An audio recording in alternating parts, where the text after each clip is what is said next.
la part de notre Dieu. Tutasemezea kwa upande wa Mungu wetu. Notre thème de ce soir Kishina cha magharibi ya leo est dans plusieurs textes dans la Bible, inajikuta katika mausomi mengi ndani ya mais nous Biblia, prenons seulement un passage. lakini tunachukua tu Nous usomi sommes dans mmoja. l'épître de Paul aux Galates, Katika barua ya Paulo kwa Galatia chapitre 3 sura yake ya 3 et le verset 29. na shairi Galates chapitre 3, 9. Galates chapitre 3 Wa Galatia sura 3, et le verset 29. Galates chapitre 3e, le verset 29, nous lisons au nom de Jésus-Christ.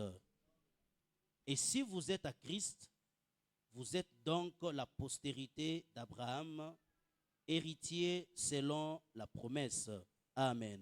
Amen. Notre thème de ce soir Kishina cha magharibi ya leo s'intitule itwa La postérité d'Abraham. uzao wa Ibrahimu. Nous allons parler sur la prospérité d'Abraham. Tasemezea juu ya uzao Ici, wa la Bible nous Ibrahimu. dit, Hapa inasema si vous êtes à Christ, basi Kristo vous êtes donc la postérité d'Abraham, iko za héritier selon la promesse de Dieu. wariti kwambatana na ahadi yake C'est-à-dire, Mungu. si nous appartenons à Christ, Kusema kama sisi tuko wa Kristo, nous sommes la postérité d'Abraham. sisi tunakuwa kizazi cha Tel que Ibrahimu. nous sommes ici, Kama vile tuko nous hapa, appartenons à Christ. sisi tuko wa Kristo. C'est-à-dire, nous sommes la postérité d'Abraham. Kusema sisi ni kizazi cha Ibrahimu. Pourquoi la postérité d'Abraham? Juu ya nini tuko kizazi ama uzao wa Ibrahimu? Pourquoi seulement la postérité d'Abraham Juu ya nini tu uzao wa et non pas la Ibrahimu? postérité de David, Na hapana uzao l'homme wa selon le cœur de Daudi. Dieu, Mutu kwambatana na moyo wa et non pas la Mungu. postérité de Moïse, le libérateur? Hapana uzao wa Musa huyu alifungula Mais watu. la Bible nous dit, Lakini Biblia nous inasema sommes la postérité d'Abraham, sisi ni uzao selon wa la Ibrahimu. promesse de Dieu. Kwambatana na ahadi yake C'est-à-dire, c'est Mungu. Dieu qui nous a Ni promis kusema ni Mungu mwenyewe que nous alituahidia. sommes de la postérité Kusema d'Abraham. sisi ni uzao wa Ibrahimu. Cela ne dépend pas d'Abraham, Ile hayambatane na Ibrahimu, mais cela dépend de Dieu. lakini inaambatana na Mungu mwenyewe. Amen, amen. Amina. Et Jésus lui-même disait, Na Yesu mwenyewe alikuwa anasema elle est la fille d'Abraham. yeye ni binti wa Elle est Ibrahimu. le fils d'Abraham. Yeye ni C'est-à-dire, mwana wa même Ibrahimu. Jésus connaissait Ni que kusema hata Yesu mwenyewe celui qui est alijua, attaché à lui, kusema mwenyewe anakuwa mwenye kuambatana il est la kwake. postérité d'Abraham. Yeye ni uzao wa Ibrahimu. Que Dieu nous bénisse abondamment. Amina. Pourquoi nous disons Abraham? Jua nini tunasema Ibrahimu? Parce que Abraham, Kwa sababu selon Ibrahimu les Écritures, kwambatana na si miandiko, disons Romains chapitre 4 kama tunasoma kitabu cha et Warumi le sura verset ya 11 à 4 12. na shairi ya 11 mpaka 12. Romains chapitre 4, verset 11 à 12. Romains 4, 11 et 12, nous lisons au nom de Jésus-Christ. Et il reçut les signes de la circoncision comme sceau de la justice qu'il avait obtenu par la foi quand il était incirconcis, afin d'être le père de tous les incirconcis qui croient, pour que la justice leur fût aussi imputée. Et le père des circoncis, qui ne sont pas seulement circoncis, mais encore qui marchent sur les traces de la foi de notre père Abraham, qui était incirconcis. Amen. Amen. Pourquoi seulement Abraham? Juu ya nini tu paka Ibrahimu? Parce que Abraham, Kwa sababu Ibrahimu il est le père de la foi. yeye ni baba Il wa est le imani. père des croyants. Ni baba ya Wakristo. Quand nous sommes ici, Kama tuko c'est hapa parce que nous avons cru. ni njoo Nous tuliamini. n'avons jamais vu Dieu. Hatuyamuona kama Mais bado nous croyons Mungu, que Dieu existe. lakini tunajua kusema Mungu kwako. C'est pourquoi nous sommes en ce lieu. Kwa maana tuko pa nafasi Et hapa. le père de la Na foi, baba wa le imani, père des croyants, baba wa c'est waamini Abraham. ni Ibrahimu. C'est notre ancêtre Ni commun, yeye kambo yetu. le patriarche Anakuwa Abraham. mzazi yetu wa juu Et kabisa. aujourd'hui, nous voulons parler Na leo tunapenda de sa kusema juu postérité. ya uzao wake. Alléluia. Amina. Alléluia. Amina. Et quand nous parlons de la postérité, Na wakati tunasemezea juu ya uzao, qu'est-ce que la postérité? uzao ni nini? La postérité, c'est Uzao une suite de ceux qui descendent d'une même personne. inakuwa ni ifuatayo ya wale wanatoka kwa mtu mmoja. La postérité, c'est une suite des générations futures. Uzao ni ifuatayo ya vizazi vitakaokuja. C'est aussi l'ensemble des descendants spirituels de quelqu'un. Ni uwingi tena ya hiyo kizazi cha kiroho cha mtu fulani. La postérité, c'est aussi une semence. Uzao inakuwa tena mbegu. C'est-à-dire que quelqu'un a déposé sa semence. Kusema mmoja anaweka mbegu Cette semence yake. doit produire des fruits. Hiyo mbegu inapaswa kutoa matunda. Et ces fruits Na hiyo matunda doivent ressembler à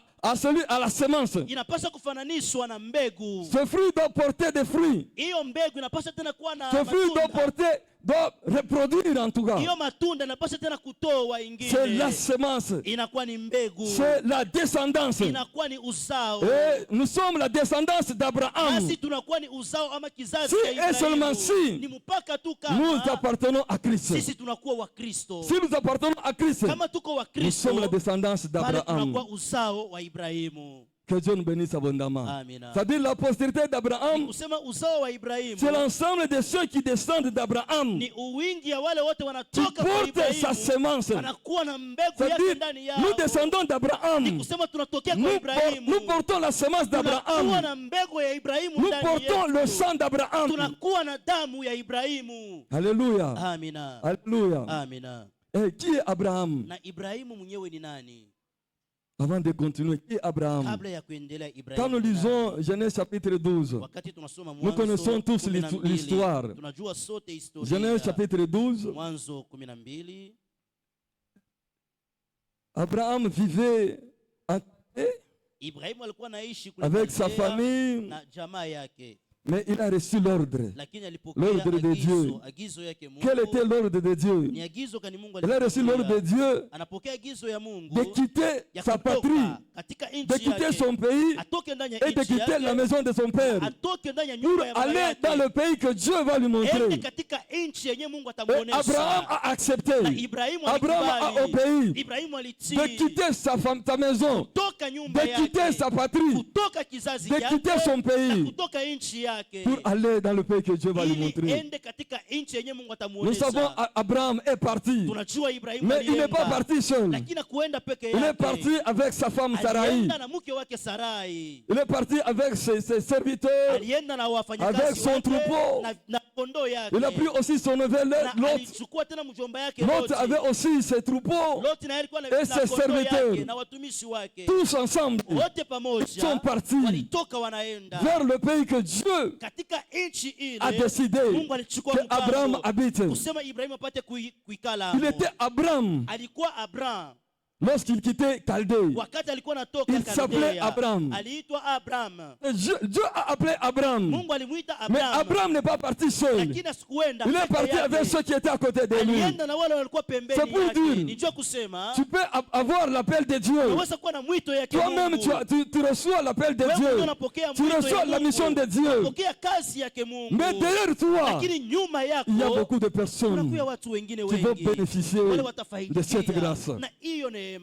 Alléluia. Amina. Comme l'autre avait bénéficié de cette grâce. Kama vile lote alifaidikia na hiyo neema. Ce n'est pas l'autre que Dieu avait appelé. Haina Lot Mais yule Dieu Mungu avait alimuita, appelé Abraham. lakini Mungu alimuita Mais Lot Ibrahimu. Lakini Lot a bénéficié naye pia alifaidikia de la grâce na hiyo neema. qui était avec Abraham. Ilikuwa na Abraham Et ils sont partis na wakaenda vers vers Canaan. kwenda C'est katika le nchi ya pays que Kanaani.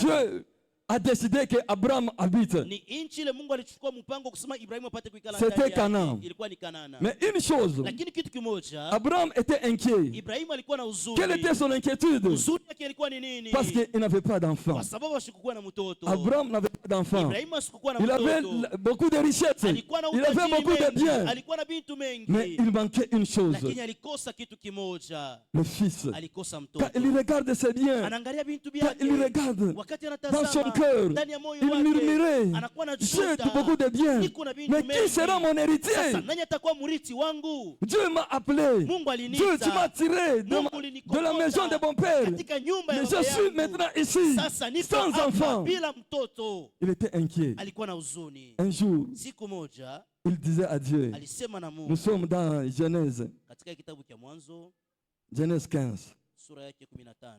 15. Mwanzo 15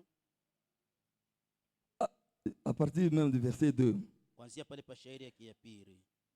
Abraham répondit, Ibrahimu akajibu, Seigneur éternel, wa milele que me Bwana, donneras-tu? basi utanikaburia Je m'en vais nini? sans enfant. Naenda bila Et l'héritier de mwana. ma maison, c'est Eliezer de Damas. Na murithi wa nyumba yangu ni Eliezeri wa Damasi. Et Abraham dit, Na Abrahamu akasema, voici, tu ne m'as pas donné de postérité. tazama hakunikaburia uzao. Et celui qui est né dans ma maison Na mwenye alizaliwa sera katika mon nyumba yangu, héritier. ni mwenye atakuwa murithi. Alors la parole de l'Éternel lui fut Sasa, adressée ainsi. neno la wa milele Ce n'est pas lui qui sera ton héritier, Haina yeye atakuwa mais mrithi c'est celui wako, qui sortira de tes entrailles lakini ni mwenye qui sera ton héritier.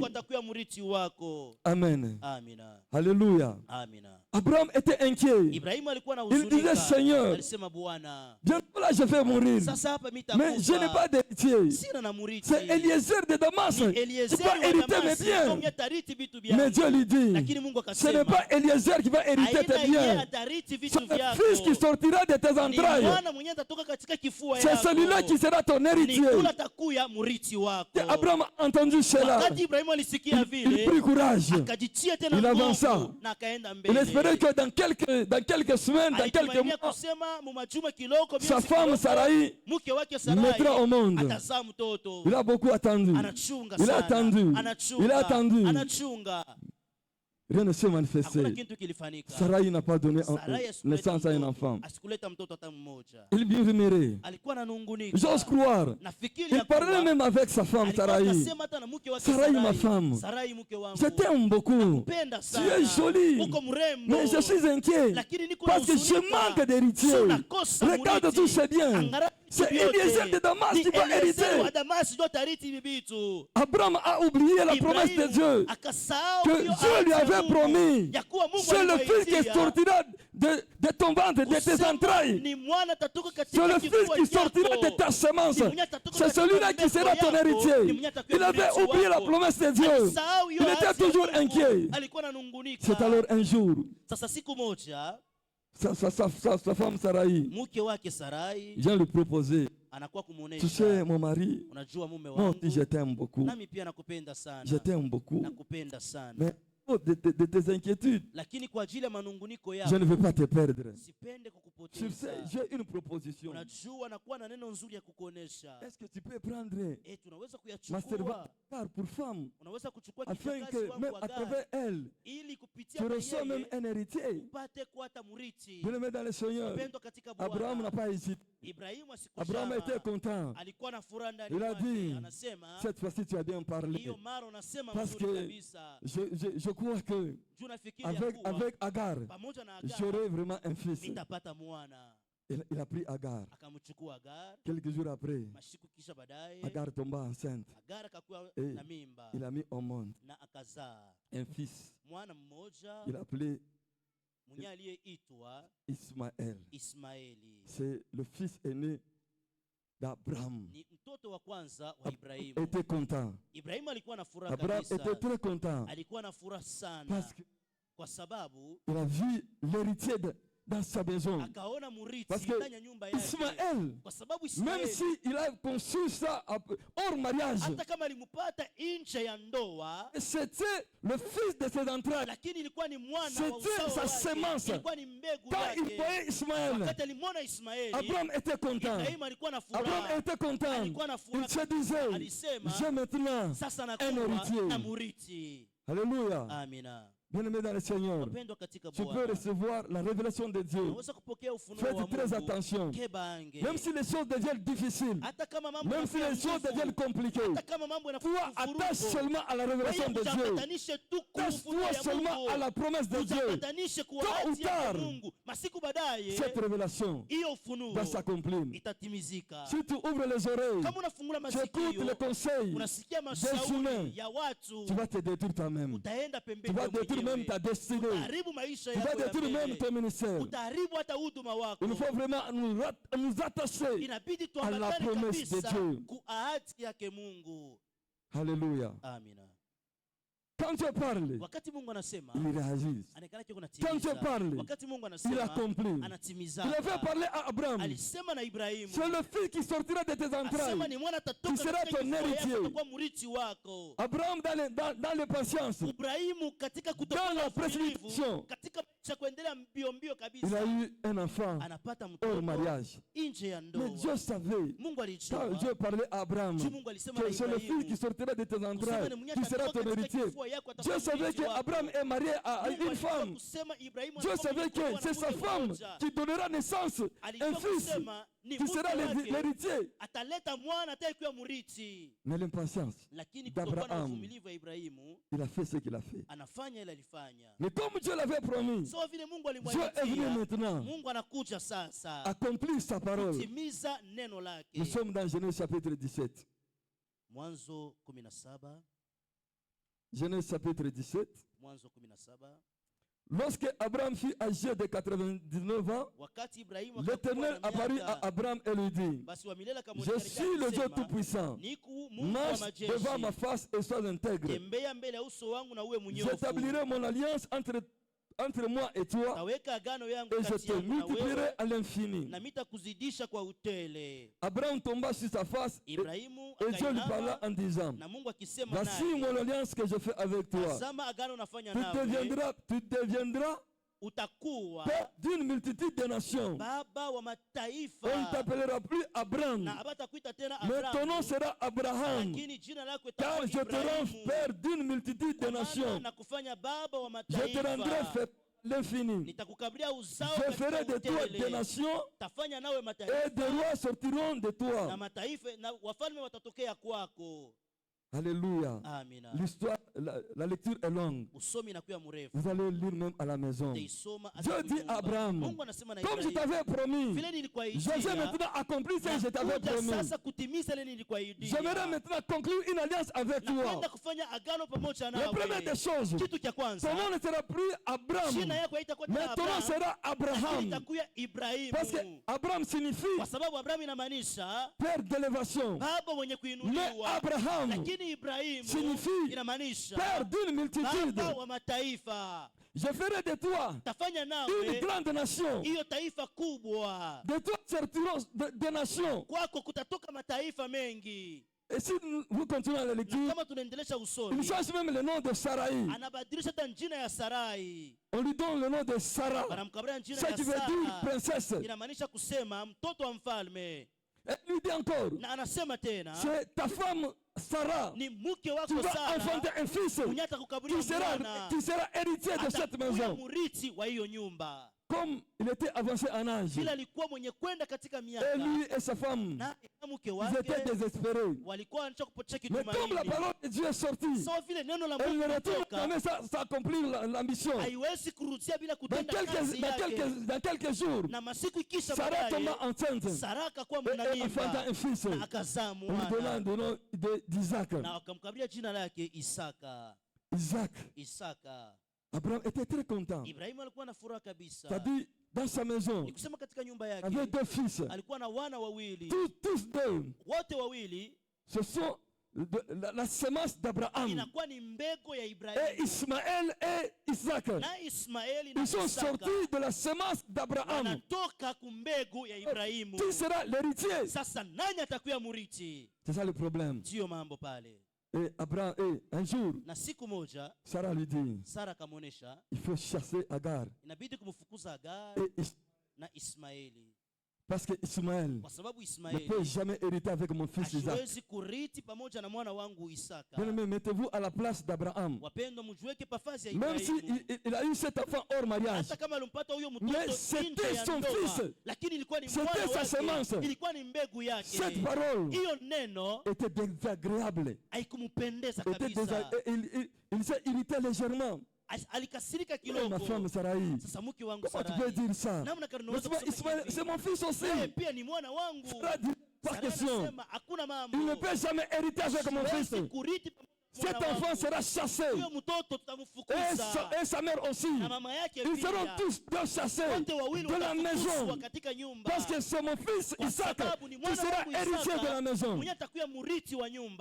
Si cette parole était désagréable à Abraham, Dieu vient lui dire, Abraham, fais que ce que ta femme te demande de faire. Chasse Ismaël et sa mère. Même si cette parole était désagréable à Abraham, Abraham ne pouvait rien faire. Il a chassé Ismaël et sa mère. Il est resté avec son fils Isaac. Parce que c'était le fils de la promesse. Celui-là, ce fils que Dieu a prévu, que c'est lui qui sera l'héritier. Ismaël est chassé de la maison de son père. Isaac est resté seul. Quelques jours après, Dieu vient lui dire, Abraham, Isaac. Ton unique fils. Il faut me l'offrir en holocauste. Bien-aimé, quelle dure épreuve. Dieu, il a chassé Ismaël. Il est resté avec Isaac. Dieu vient lui dire encore, donne-moi Isaac. C'était vraiment terrible. Abraham ne pouvait rien faire. Il a pris la décision de faire ce que Dieu lui avait dit. Alléluia. Amina. Alléluia. Amina. Il a préparé. Il a pris son fils et ses deux serviteurs. Il a pris le bois, il a pris le feu. Il commence à partir. Il partait pour faire l'holocauste. Chemin faisant, le fils lui dit, mon père, je vois le feu, je vois l'animal que tu vas offrir à Dieu. Cette question vraiment était terrible dans le cœur d'Abraham. Mais Abraham lui dit, l'Éternel va pouvoir. Il a pris la décision d'offrir son fils, son unique fils qui lui restait. Et il a préparé l'autel. Il a pris l'enfant. Lorsqu'il a voulu, il a pris le couteau. Lorsqu'il voulait égorger son fils, c'est alors que la parole de l'Éternel lui fut adressée. Abraham, ne fais pas du mal à l'enfant. Je vois que tu as la crainte de Dieu. Je vois que tu es obéissant à ma parole. Maintenant, écoute ce que je vais faire avec toi. Nous lisons pour bien comprendre. Genèse 22. Genèse 22, 16 à 18. Genèse chapitre 22, 16 à 18. Nous lisons au nom de Jésus. Celui que vous allez interpréter. 16. Nous commençons même au verset 15.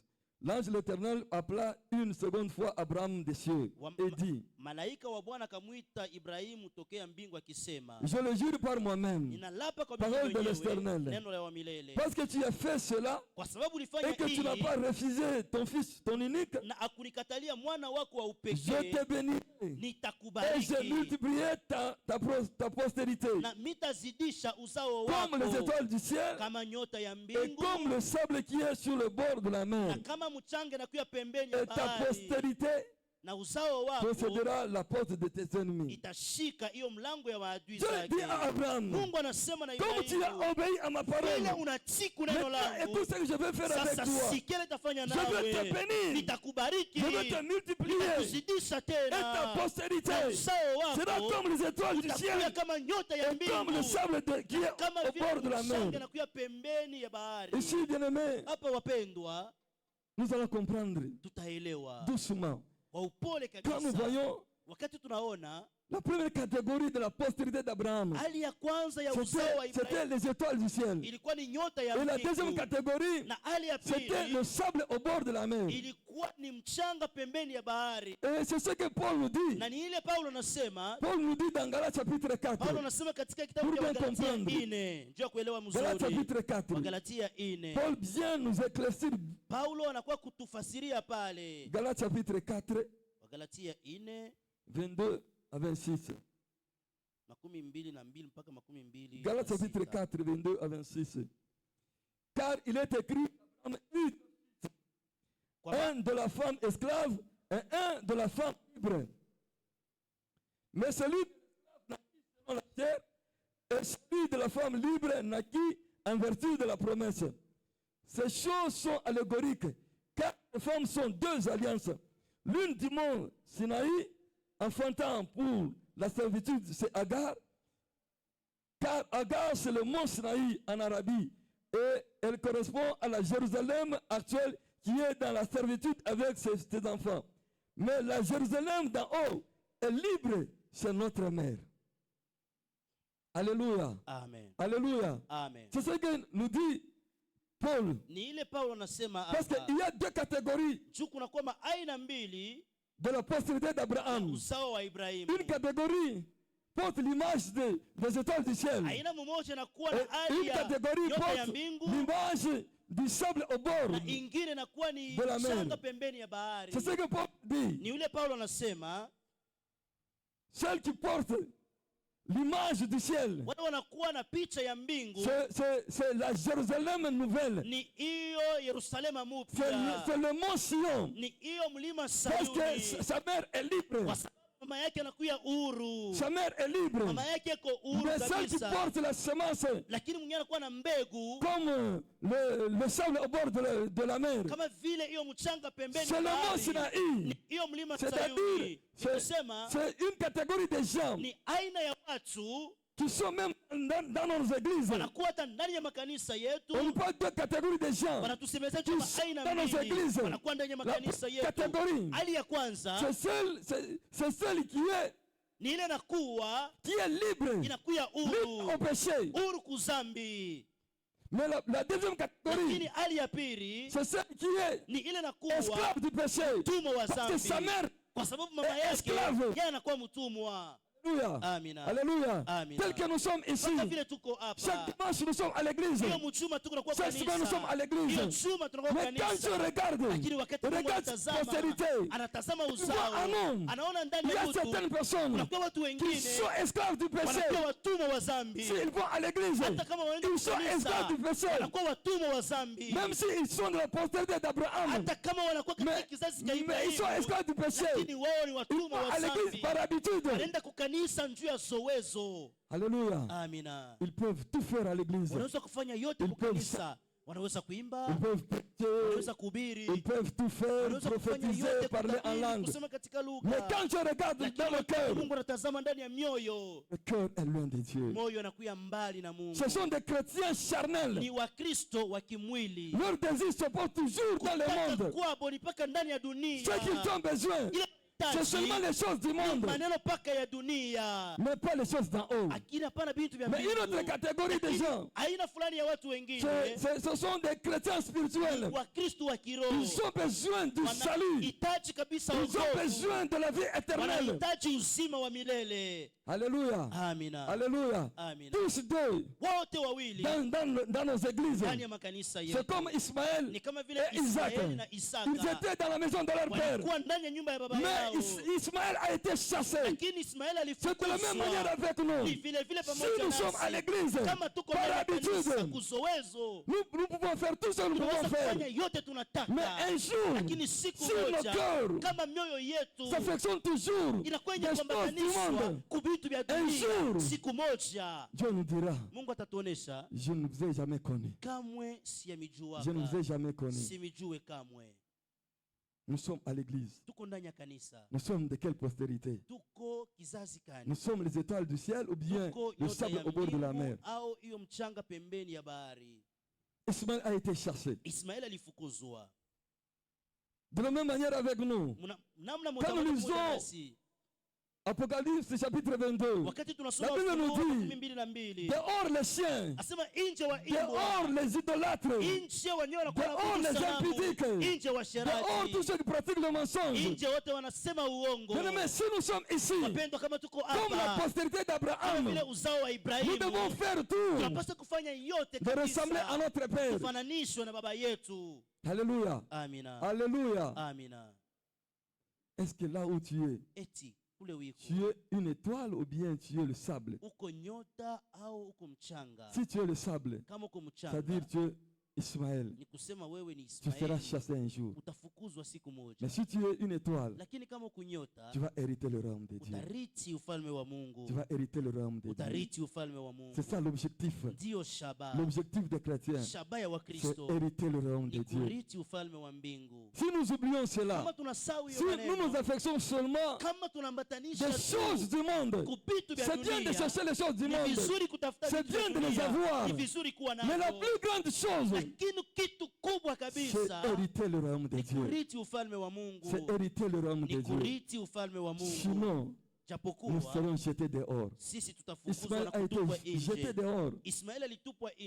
Malgré il était le fils d'Abraham, malgré qu'il était de la semence d'Abraham, mais il a été jeté. Alléluia. Nous devons faire très attention. Les chrétiens charnels, ils font tout à l'église, mais dans leur cœur, ils méditent que le mal. Ils méditent que le mal. Et d'ailleurs, nous sommes dans une période post-électorale. D'ailleurs, nous constatons qu'est-ce qui se passe dans notre pays.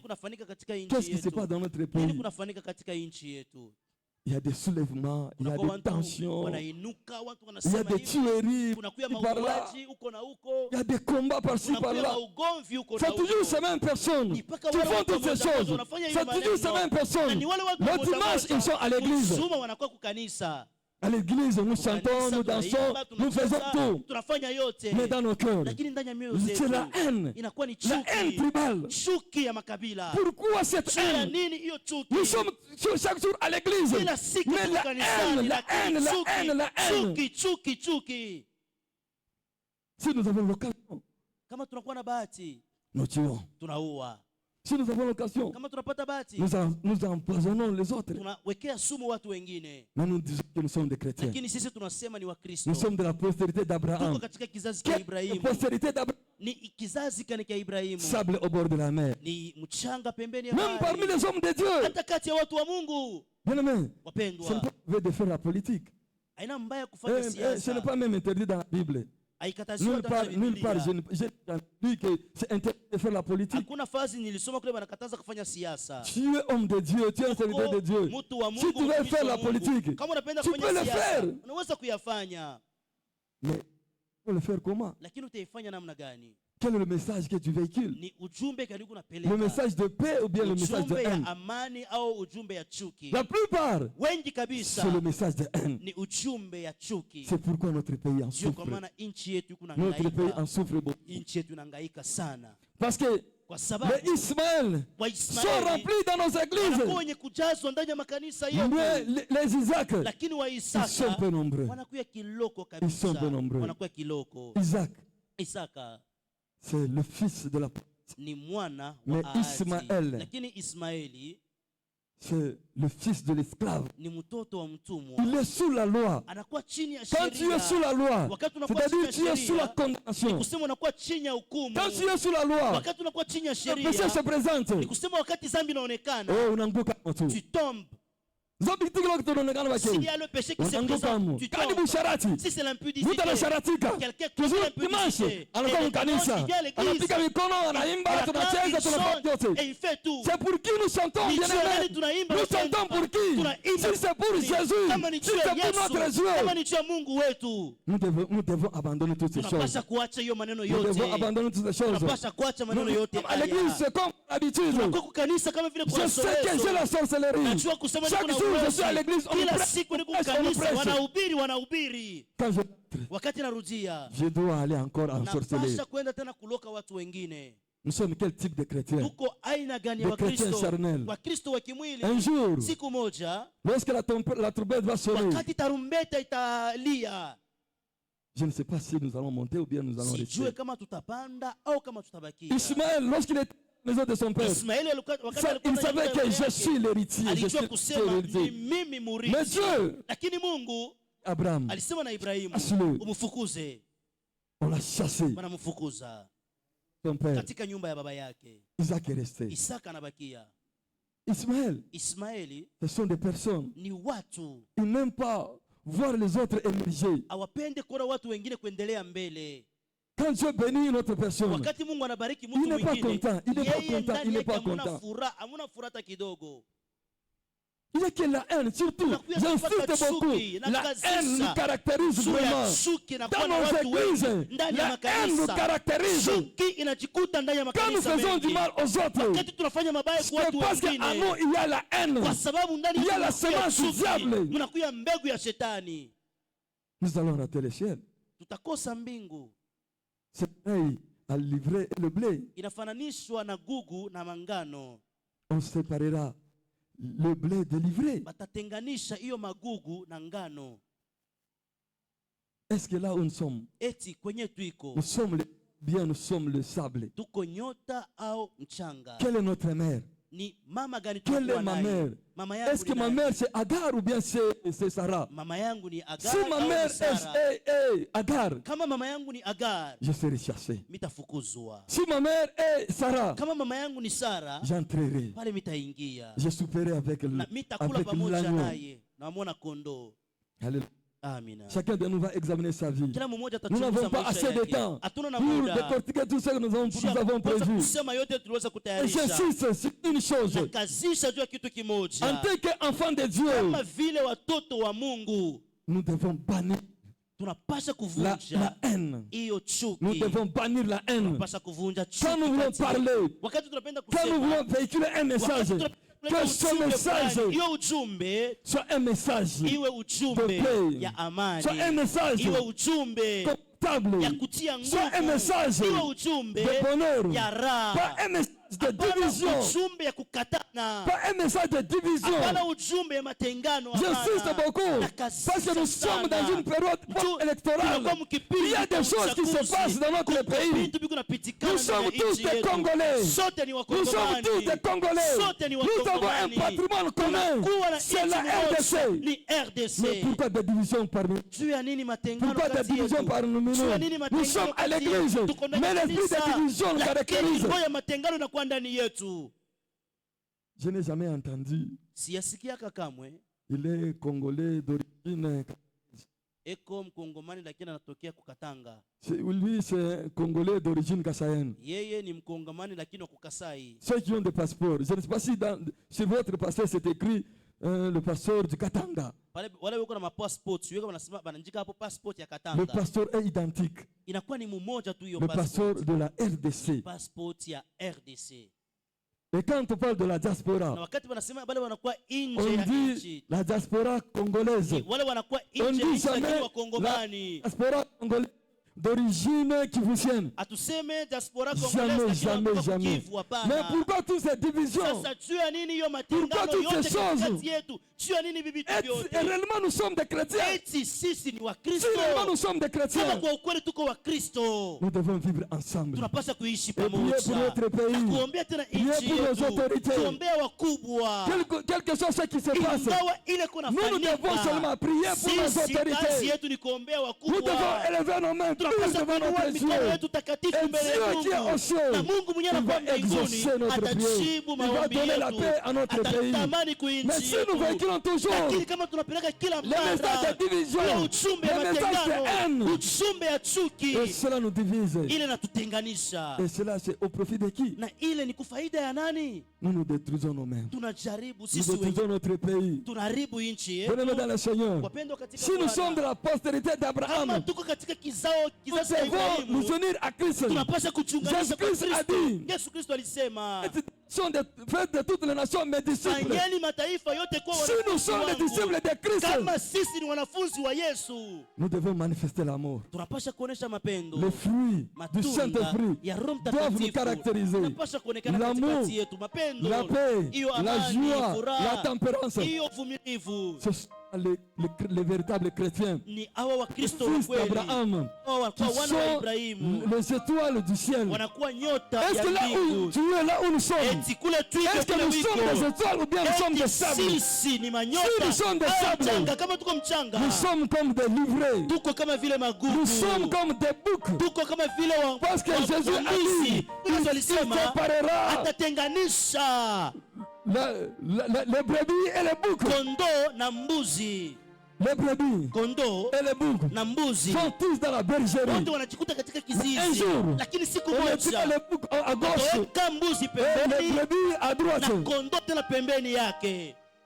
Où est-ce que nous serons? Tutakuwa À wapi? gauche ou à droite? Kushoto wala kuume? Bien-aimés dans le Seigneur, Pendwa katika Bwana, nous devons vraiment chercher à véhiculer un message d'amour, kupeleka un message de paix. ujumbe ya mapendo na Nous devons amani. chercher l'unité. Tunapaswa kutafuta L'unité umoja. doit nous Umoja caractériser. unapaswa kuya hali yetu Dans sisi. la haine tribale, Wachane na hiyo la chuki ya haine tribale nous makabila. divise pour Chuki ya rien. makabila Nous sommes tous tutenga des kwa bure. Congolais Sisi et wote des ni Congolaises. Wakongomani, wanaume Nous na sommes tous wanawake. des fils et des Sisi filles wote d'Abraham. ni wana wa Ibrahimu. Ce qui est très important, bien Ya aimé, lazima kabisa si nous ne wapendwa, faisons kama lazima tuyafanye. Un jour, Siku moja Jésus nous dira, Yesu Kristo atatuonesha, loin de moi, mbali je ne nami les ai jamais connus. kamwe sikumjua Serviteur yake. d'iniquité. Wenyewe walikuwa wanafanya Quand mabaya.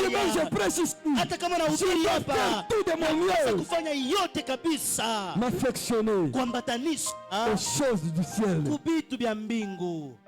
Je vais chercher l'argent. Nous Natafuta pesa, cherchons l'argent. tutafute Faisons pesa, des maisons. tujenge Faisons tout ce que manyumba, nous pouvons faire. tufanye yote tunaweza kufanya, Mais n'oublions pas une chose. lakini tusisahau kitu Le ciel. kimoja: mbingu. Ciel.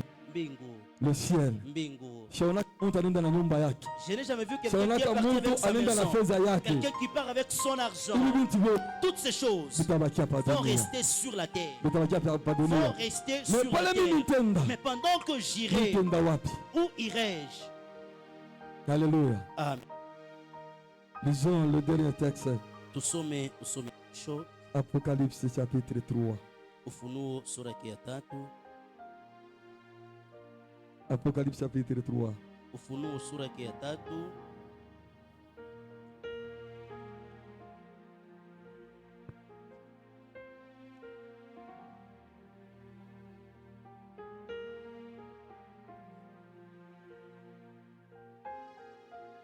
Écrit à l'ange de l'église de Sardes. Voici ce que dit celui qui a les 7 esprits de Dieu et les 7 étoiles. Je connais tes œuvres.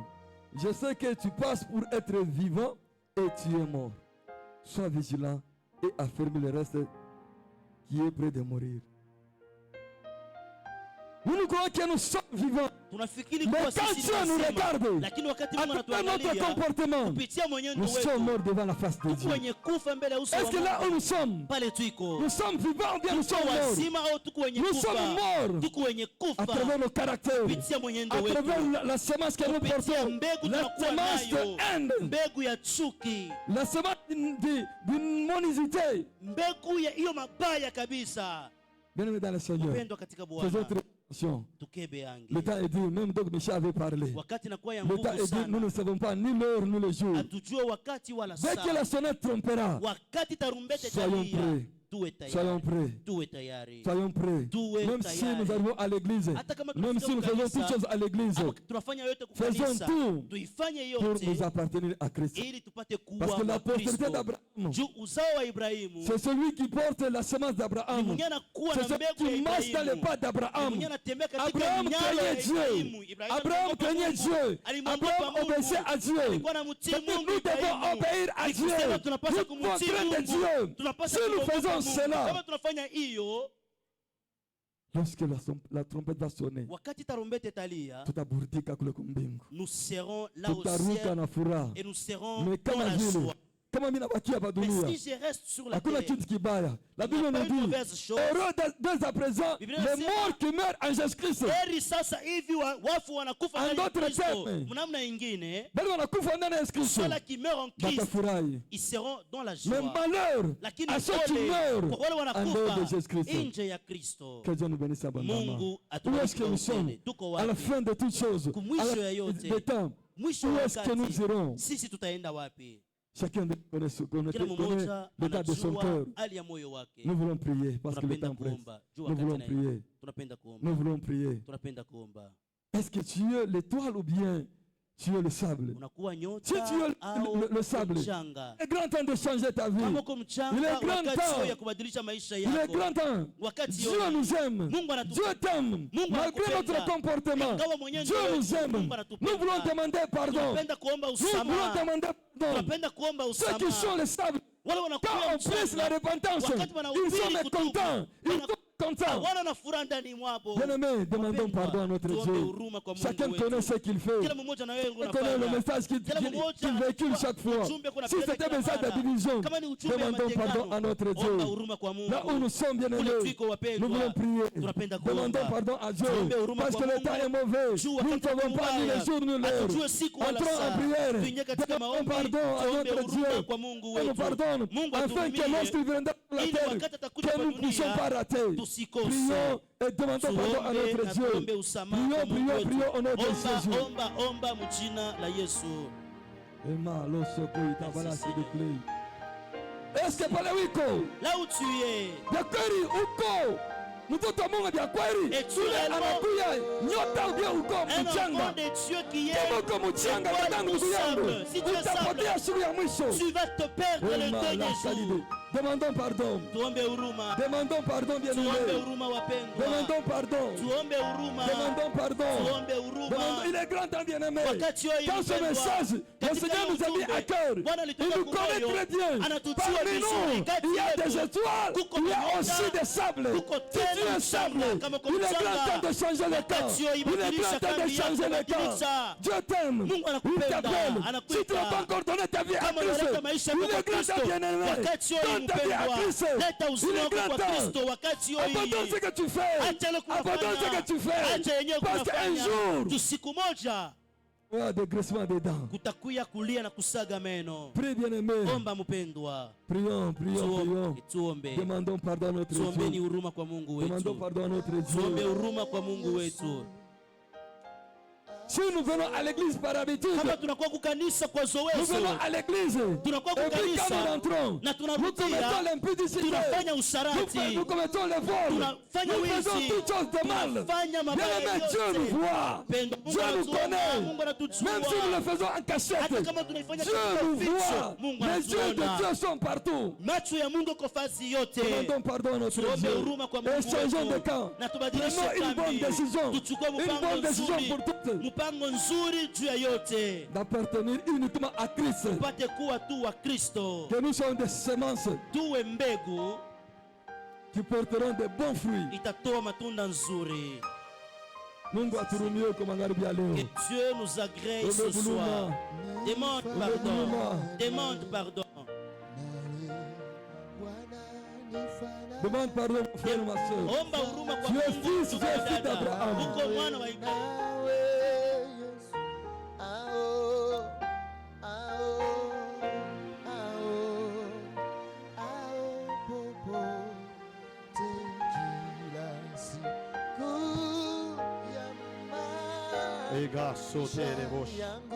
Bien-aimés, repentons-nous. Chacun de nous connaît la manière dont il se comporte vis-à-vis de Dieu.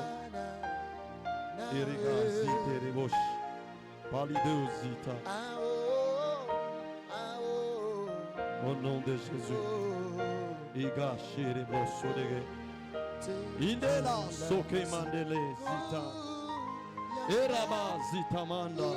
Shita regazi. Kelazi teya.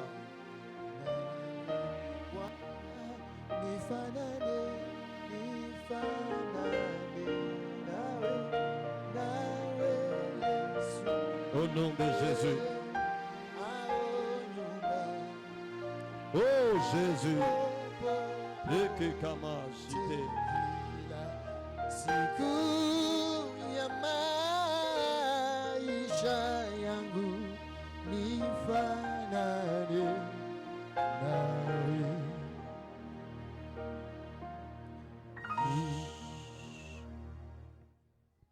Bien-aimés dans le Seigneur,